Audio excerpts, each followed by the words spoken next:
Today, Year 7, we're going to be looking at the Battle of Hastings. We're going to look at the tactics in detail and work out why that affected the outcome of the battle. Before we start doing any of that though, first of all, I want to think about who do you expect on paper to win the Battle of Hastings? William or Harold Godwinson? I also want you to write down some reasons. So can I ask you to put a title in your book of the Battle of Hastings? And then put the question of who do you expect to win and why, and answer that in your book. All right, so pause the video and come back to it when you have done that, please. Now, can you get a purple pen out so we can look at the answers that you've put down and add anything that you've not got in already? So, for who do you expect to win? Hopefully, you have put William, Duke of Normandy. On paper, he is by far the favourite, mostly because of the bad luck, the things that happened to affect poor Harold. So I expect to include things along the lines of Harold Godwinson's men have already had to march from London all the way up to York. They then had to fight a battle against the Viking army, and then as soon as that battle was over they had to march back down to the south coast. So this would make them extremely tired. They haven't had proper time to rest in any of this. Because Harold Godwinson's already fought a battle against the Vikings, he will have lost some of his best soldiers, he will have lost some of his soldiers in general. The soldiers he's got left may be injured, they may not be as fit as they were before because they hadn't time for their injuries to heal properly. They may have lost weapons may be damaged as a result of the fight against the Vikings at the Battle of Stamford Bridge. So lots of reasons there why Harold is at a disadvantage. Add to that the decision that Harold made not to allow his men to collect the spoils. This means that his soldiers can't replace any weapons that are broken. It also means that his soldiers are going to be really unhappy. They've risked their life and they've got nothing for it. This could result in some soldiers simply abandoning him on the way down and not refusing to fight full stop. The ones who are still fighting may not be as determined or as keen as they were before. Compare this to William, who has been in port for the last 2-3 months waiting to invade. His men are fit and rested and fully ready for this fight. Okay, so make sure you've added some of those in purple pen, and let's move on to the next slide. The battle took place at somewhere called Senlac Hill. All right, so this is on the south coast, just outside a town called Battle. That's what the town's called.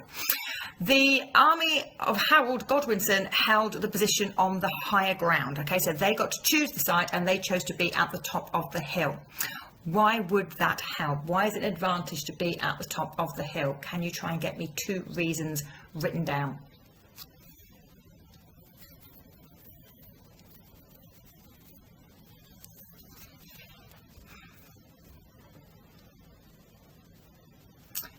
And again, purple pen, what you've got to make sure we've got the right answers. The 2 main reasons why being on the high ground is the advantage is A, your vantage point, you can see for miles around. There is very few opportunities for your enemy to launch a surprise and ambush attack on you because you can see exactly where they're gathering. Secondly, it is much easier to fight downhill than it is to fight uphill. Gravity itself is going to make it more difficult. You're using very, very heavy weapons, swords, axes, and in the Norman case, you're trying to use bows and arrows uphill against gravity. It's always going to be more difficult for you. So being on the higher ground gives you a distinct advantage. While they were at the top of the hill, Harold's men also overlocked their shields to form a shield wall. They basically made a barrier at the top of the hill. Why would this make it harder for William's army? Again, pause this and see if you can write down an answer for why you would think it would make it harder.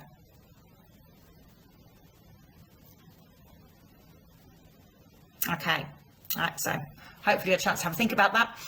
If you are going to defeat the enemy without getting too gruesome, you have to kill them. All right, to kill them, you have to be able to get to the vital organs. If they are behind a shield wall and the shields are doing their job, which is protecting their internal organs, okay, the lungs, the hearts, okay, the bits that are more vulnerable, then you simply can't stab them with your sword or any other weapon that you may have. So the shield wall was simply making this barrier so that the Normans couldn't get alongside the English and actually fight against them. All they could do, okay, was reach this shield wall, and the shield wall is being propped up and held up by so many rows of soldiers behind it as well. It's almost like the rest of the army is propping up this shield wall, all right, to stop anybody being able to push them over. So this means for William's army, they have got to, you know, kill the soldiers in order to win the battle, and they can't kill the soldiers because they can't get to them. Okay. Right, moving on to the next bit. While the English were at the top of the wall, top of the hill, sorry, in this shield wall, the Normans, as we said, couldn't really do much about it. At one point in the battle, so by about midday, about 1-2 o'clock, okay, the English are still holding firm. Their shield wall is still in place. They are still effectively winning the battle. Some of William's men believed that he had died. Right? They heard a rumour that he had been killed, so they ran away. Right? As we talked previously, there is no point carrying on fighting if your leader is dead. Right? As far as you are concerned, you're not going to get what you want. You're not going to get the land and the titles and, you know, all the payments you were hoping for, right, if your man had become King of England, because there's no way that can now happen. So once, okay, a leader has been killed, right, that side tends to put their weapons down, they tend to run away, and that's what was happening here. William's men heard a rumour that he was dead, so they turned around and they fled down the hill. This would then have a ripple effect, and lots more of William's soldiers would also flee down the hill and start to run away. If William allows this to continue, he's going to be left, okay, with no soldiers, and he has no chance of winning, whether he's, you know, still alive or not. What you can see on that slide there is a caption from the Bayeux Tapestry, a very famous tapestry that depicts everything that happens in this particular battle. And it's got William there, on his horse, okay, with his helmet up, so his men can see he's not dead, he is alive. Now, this is a big risk, okay, in a battle to take your helmet off, all right, when, you know, there's a lot of people there trying to kill you. This is a big risk, but he had to do it. If he hadn't have done this, all right, he would have lost anyway, because his men will have run away, all right. So that's the reason, okay, why he takes off his helmet. But this is really, really important, because this is a turning point in the battle. Once William's men have run down the hill, and they see that William is still alive, and they realise that they've made a mistake, they decide they're going to continue fighting.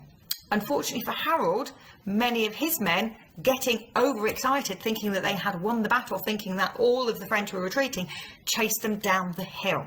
Once they've chased them down the hill and the Normans realise, actually, we've made a mistake, we should carry on fighting, and they turn round, all right, and face the English are now isolated from the rest of the army. They are very easy to kill, all right, and that's one section, okay, of the English army, you know, dead, done away with. However, what has this created at the top of the hill where that shield wall is?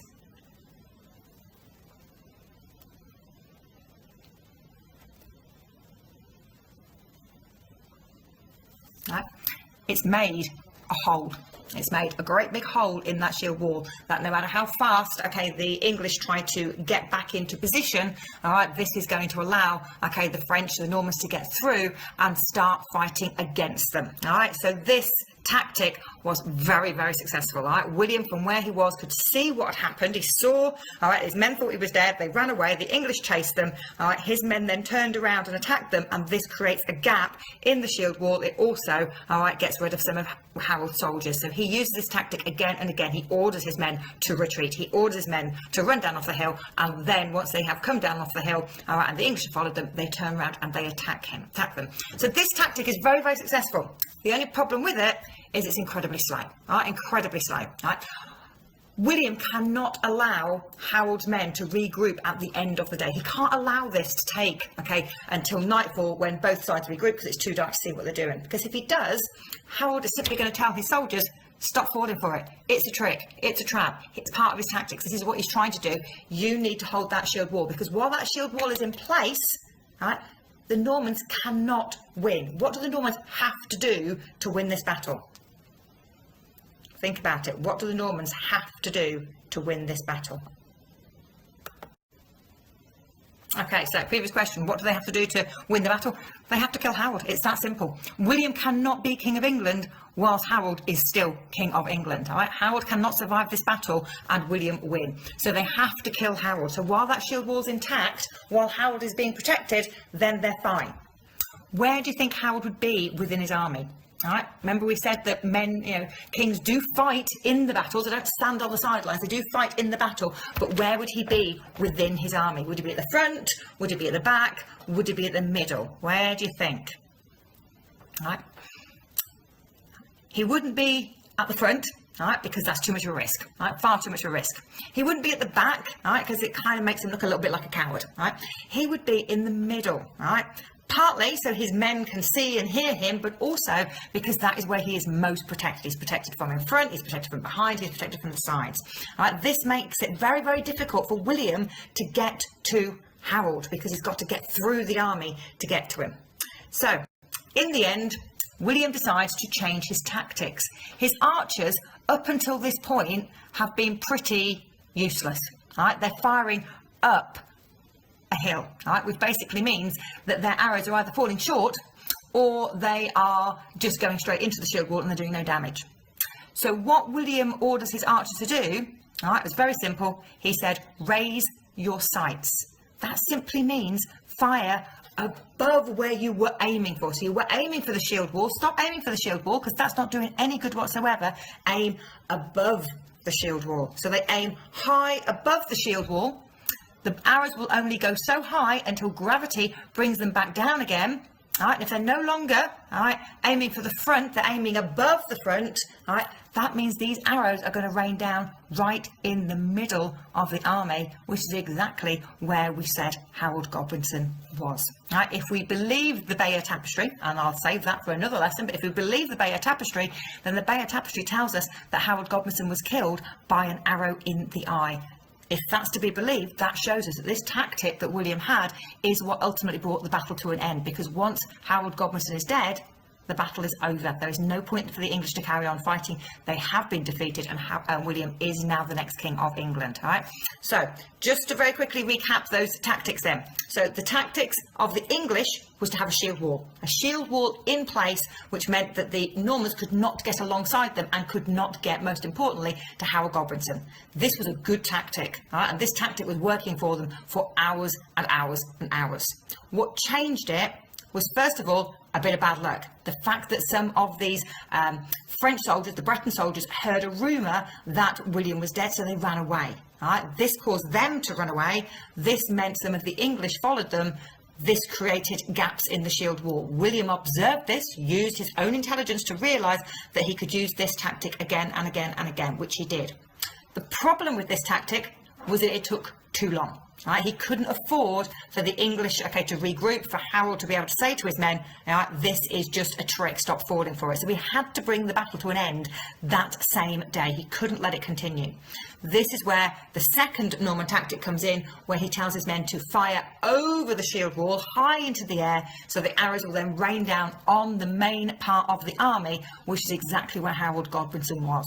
Okay, so those are what you need to learn about, the Battle of Hastings. Now I'm going to give you a piece of work to do, on reasons why William won as well.